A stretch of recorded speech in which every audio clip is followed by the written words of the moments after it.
ഈ Zeigarnik effect എന്ന് പറയുന്ന ഒരു കാര്യമുണ്ട്. നമ്മൾ ആദ്യം പറഞ്ഞു വെച്ചതാണ് ഫില്ലിങ് ദ ഡോട്ട്സ്. എന്തോ പൂർത്തീകരിക്കാനുണ്ട് എന്നുള്ള ചിന്ത.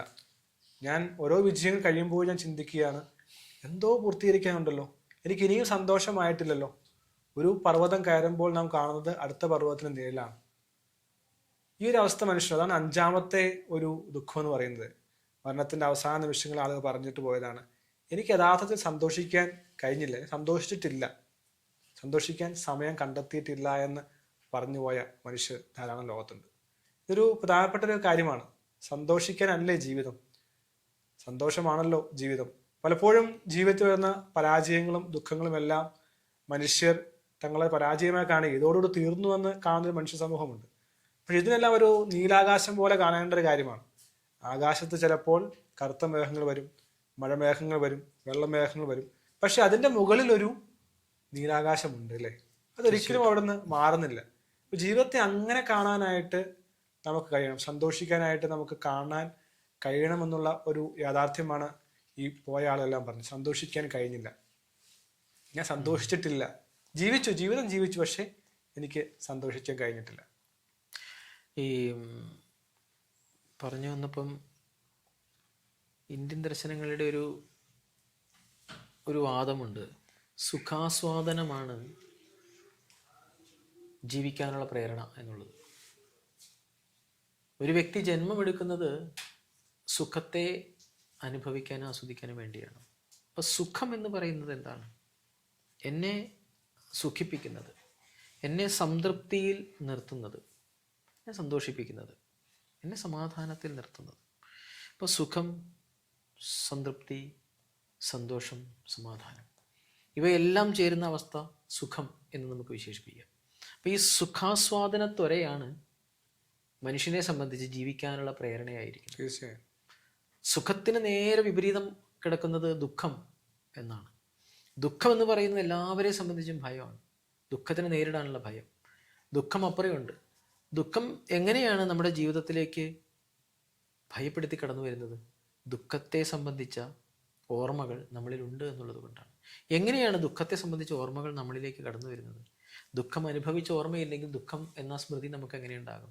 അപ്പോൾ ദുഃഖം മുമ്പ് അനുഭവിച്ചൊരു ഓർമ്മ നമ്മുടെ ജീവിതത്തിൽ എപ്പോഴോ കടന്നു വന്നിട്ടുണ്ട്. ഒരു പക്ഷേ നമ്മളിൽ നിന്ന് തുടങ്ങിയതാകാം, അല്ലെങ്കിൽ നമുക്ക് നമ്മുടെ പൂർവികരിൽ നിന്ന് ഒരു ആൻസിസ്ട്രൽ ഫിയറായിട്ട്, അല്ലെങ്കിൽ അതിനു മുമ്പുള്ള പൂർവികമായ ഏതൊക്കെയോ ജന്മപരമ്പരകളിലൂടെ, ഏതൊക്കെയോ ജനിതക പരമ്പരകളിലൂടെ നമ്മളിലേക്ക് എത്തിപ്പെട്ട, നമുക്ക് തിരിച്ചറിയാനാകാത്ത അനേക ഭയങ്ങളിൽ ഒന്നാണ് ദുഃഖം എന്ന ഭയം. അപ്പോൾ ദുഃഖത്തിൽ നിന്ന് ഒളിച്ചോടലും സുഖത്തെ തേടലുമാണ് മനുഷ്യൻ്റെ ആത്യന്തികമായ ലക്ഷ്യം എന്ന നിലയിൽ നമ്മൾ പലപ്പോഴും നിർവചിക്കാറുള്ളത്. ഈ രീതിയിൽ ഡിഫൈൻ ചെയ്ത് മുന്നോട്ട് പോകുമ്പോഴാണ് സുഖത്തിന് പിന്നാലെ യാത്രകൾ എന്ന നിലയിൽ നമ്മൾ യാത്ര ചെയ്യുന്നത്. അപ്പോൾ ആളുകൾ വിചാരിക്കുന്നു വിജയങ്ങൾ സുഖത്തെ കൊണ്ടുവരും. സുഖത്തിലെല്ലാം ഉണ്ട്, സമാധാനമുണ്ട്, സംതൃപ്തിയുണ്ട്, സമാധാനമുണ്ട്, സംതൃപ്തിയുണ്ട്, സന്തോഷമുണ്ട്, ഇതെല്ലാം ഉണ്ട്. അപ്പോൾ സുഖം എന്ന് പറയുന്നത് വിജയിക്കുമ്പോൾ കിട്ടും എന്ന് വിചാരിച്ച് നമ്മൾ വിജയിക്കാൻ ഒരുപ്പെടുന്നു. പക്ഷെ വിജയിച്ചതിന് ശേഷവും താൽക്കാലികമായി കിട്ടുന്ന ഇൻസ്റ്റൻറ്റേനിയസ് ആയിട്ടുള്ള ഒരു സുഖം കിട്ടും എന്നുള്ളതല്ലാതെ ആ അവസ്ഥ അതോടുകൂടി അസ്തമിക്കുന്നു. വീണ്ടും സുഖം എനിക്ക് അന്യമായി നിൽക്കുന്നു. അപ്പോൾ ഞാൻ കരുതുന്നു, വീണ്ടും വിജയിച്ചാൽ, അല്ലെങ്കിൽ വീണ്ടും ഞാൻ അത് ചെയ്താൽ, എനിക്ക് ആദ്യം ചെയ്ത് അത് നേടാൻ കഴിഞ്ഞ സമയത്തുണ്ടായ സുഖം എനിക്ക് വീണ്ടും കിട്ടും. അപ്പോൾ ഞാൻ വീണ്ടും സുഖത്തിന് പിന്നാലെ അടുത്ത യാത്ര ചെയ്യുന്നു. അവിടെയും ഞാൻ അത് നേടുന്നു, അല്ലെങ്കിൽ അത് ചെയ്യുന്നു, അല്ലെങ്കിൽ അതിൽ വിജയിക്കുന്നു. അപ്പോഴും എനിക്ക് ആദ്യം പറഞ്ഞതുപോലെ ഇൻസ്റ്റൻ്റ് ആയിട്ടുള്ള ആ ഗ്രാറ്റിഫിക്കേഷൻ, ഇൻസ്റ്റൻ്റ് ആയിട്ടുള്ള ആ ഒരു സംതൃപ്തി, ആ സമാധാനം, ആ സന്തോഷം കിട്ടുന്നു. അപ്പോൾ ഞാൻ കരുതുന്നു ഓക്കെ, ഇത് ഓക്കെയാണ്, സമാധാനമാണ്. പക്ഷേ അടുത്ത നിമിഷം തിരിച്ചറിയുന്നു അതും കഴിഞ്ഞു പോയിരിക്കുന്നു. ഇതെല്ലാം താൽക്കാലികമായി കിട്ടുന്ന അനുഭൂതി വിശേഷങ്ങളായി അസ്തമിക്കുകയും വീണ്ടും അനുഭൂതി ആഗ്രഹിക്കുകയും ചെയ്യുമ്പോൾ നമ്മൾ തന്നെ ആ ഡോപ്പമൈൻ കണ്ടീഷനിങ്ങിൻ്റെ ഭാഗമായി നമ്മുടെ ബ്രെയിൻ ആ ലൂപ്പിൽപ്പെട്ട് നിരന്തരമായി കിട്ടുന്ന സന്തോഷങ്ങൾക്കല്ല, കോൺസ്റ്റൻ്റായി കിട്ടുന്ന സന്തോഷത്തിന് വേണ്ടിയിട്ടല്ല, കോൺസ്റ്റൻ്റായി നമ്മളെ ഹീൽ ചെയ്യിപ്പിക്കുന്ന സുഖത്തിന് വേണ്ടിയിട്ടല്ല നമ്മൾ പോകുന്നത്. പകരം താൽക്കാലികമായി കിട്ടുന്ന അനുഭൂതികളുടെ പിന്നാലെ, താൽക്കാലികമായി കിട്ടുന്ന സുഖങ്ങളുടെ പിന്നാലെയുള്ള യാത്രകളാണ് നമ്മളെ വിജയിക്കാനോ നേടാനോ എന്തെങ്കിലും ആയിത്തീരാനോ എന്തെങ്കിലും ചെയ്യാനോ പ്രേരിപ്പിക്കുന്നത്. താൽക്കാലികമായി കിട്ടുന്ന സുഖങ്ങളുടെ പിന്നാലെ പോയി കഴിഞ്ഞാൽ ആ യാത്രകളിൽ നമ്മൾ നേടുന്നതിലൊന്നും നമുക്ക് കോൺസ്റ്റൻ്റ് ആയിട്ടുള്ള സുഖം കിട്ടില്ല, നിരന്തരമായ സുഖം കിട്ടില്ല, നമുക്ക് നിരന്തരമായ സമാധാനത്തിനായിരിക്കില്ല, പിന്നെയും ആ ശൂന്യത അവശേഷിക്കും. ആ വിടവിനെ നികത്താൻ എക്സിസ്റ്റൻഷ്യലായിട്ടുള്ള ആ വാക്വം നമുക്കൊപ്പം പിന്നെയും യാത്ര തുടരും. ആ വാക്വം എന്താണെന്ന് തിരിച്ചറിയാൻ കഴിയാതെ, ആ എക്സിസ്റ്റൻഷ്യലായിട്ടുള്ള ആ ഒരു വോയിഡിനെ തിരിച്ചറിയാൻ കഴിയാതെ നമ്മൾ വീണ്ടും യാത്ര ചെയ്യും. അവിടെയും നമ്മൾ നേടാൻ ആഗ്രഹിക്കുന്നത് നേടും, വിജയിക്കാൻ ആഗ്രഹിക്കുന്ന വിജയത്തിലേക്ക് എത്തും, നമ്മൾ ആയിത്തീരാനായിരിക്കുന്ന അവസ്ഥയിലേക്ക് എത്തും. പക്ഷെ അവിടെയും താൽക്കാലികമായി വീണ്ടും ആ അനുഭൂതി കടന്നു വരും. ആ അനുഭൂതി അതേ നിമിഷം തന്നെ അസ്തമിക്കുകയും വീണ്ടും ആ വിടവുണ്ടാവുകയും ആ വിടവിനെ നികത്താൻ വീണ്ടും നമ്മൾ അടുത്ത വിജയത്തിലേക്കോ അടുത്ത യാത്രയിലേക്കോ തുടങ്ങും.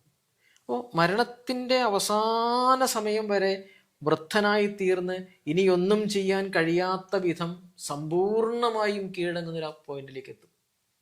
ശരീരം സമ്മതിക്കില്ല, മനസ്സാഗ്രഹിച്ചാലും ശരീരം സമ്മതിക്കാതെ സകലതും തകർന്ന് ഒരു കിടക്കയിലേക്ക്, മരണത്തിൻ്റെ അവസാന സമയത്തേക്ക് ബെഡ്ഡനായിത്തീരുന്ന ആ സമയം, അവിടെയാണ് അബ്സല്യൂട്ട് സറണ്ടറിങ് സംഭവിക്കുന്നത്.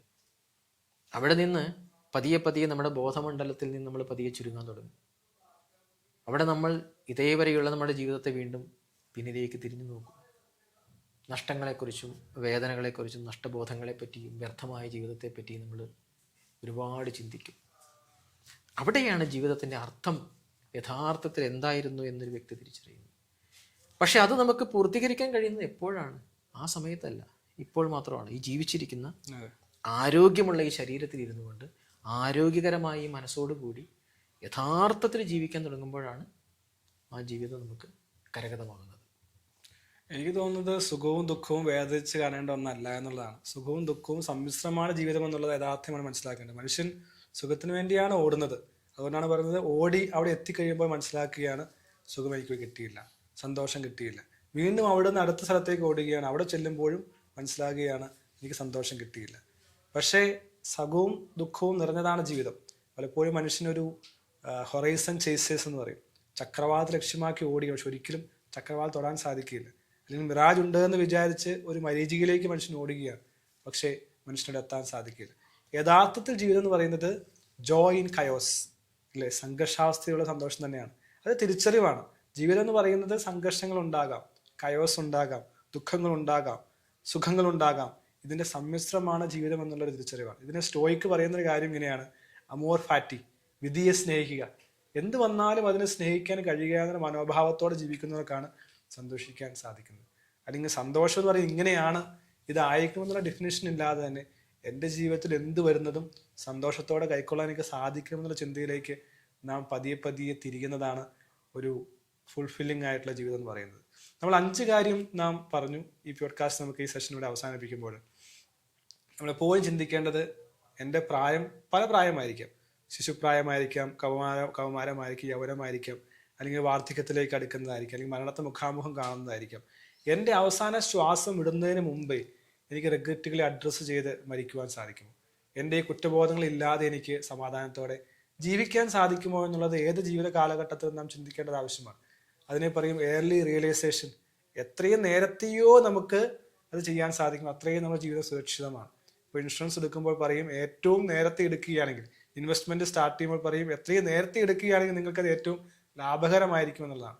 അതുപോലെ ജീവിതത്തിൽ സുരക്ഷിതത്വം കൊണ്ടുവരാനായി എനിക്ക് എങ്ങനെ റിഗ്രറ്റിനെ കുറയ്ക്കുവാൻ സാധിക്കും? ഇപ്പോൾ ജെഫ് ബെസോസ് എന്ന് പറയുന്ന ആമസോണിന്റെ അദ്ദേഹം ഇതിന് റിഗ്രറ്റ് മിനിമൈസേഷൻ ഫ്രെയിംവർക്ക് എന്നെല്ലാം പറഞ്ഞ് വിശേഷിപ്പിക്കാറുണ്ട്.